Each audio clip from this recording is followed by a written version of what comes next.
తెలంగాణకు చల్లటి కబురు చెప్పింది హైదరాబాద్ వాతావరణ కేంద్రం. ఇన్ని రోజులు ఎండలు, వడగాలులతో ఇబ్బంది పడ్డ జనాలు తెలంగాణలో తేలికపాటి వర్షాలు కురుస్తాయని తెలిపింది.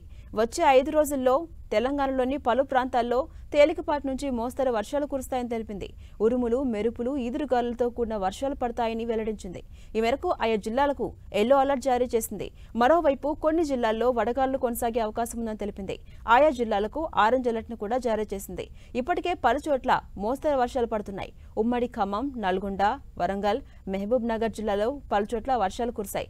నల్గొండ జిల్లాలో పలుచోట్ల ఉరుములు, మెరుపులతో కూడిన వర్షం పడింది. గుండాల, మోత్కూర్, అడ్డగూడూరు మండలాల్లో వడగళ్ల వాన కురిసింది. సంస్థ నారాయణపురం మండలం గుజ్జ గ్రామంలో పిడుగుపాటుకు 2 ఎద్దులు చనిపోయాయి. సూర్యాపేటలో తాటి చెట్టుపై పిడుగుపడింది. ఇక ఇవాళ రేపు ఉమ్మడి మెదక్, నల్గొండ, మహబూబ్ నగర్ జిల్లాలో ఉరుములు, మెరుపులు, ఎదురుగాలులతో కూడిన భారీ వర్షాలు కురిసే అవకాశం ఉంది. అటు ఖమ్మం, రంగారెడ్డి, హైదరాబాద్, మేడ్చల్ జిల్లాల్లో మోస్తరు వర్షాలు కురుస్తాయి.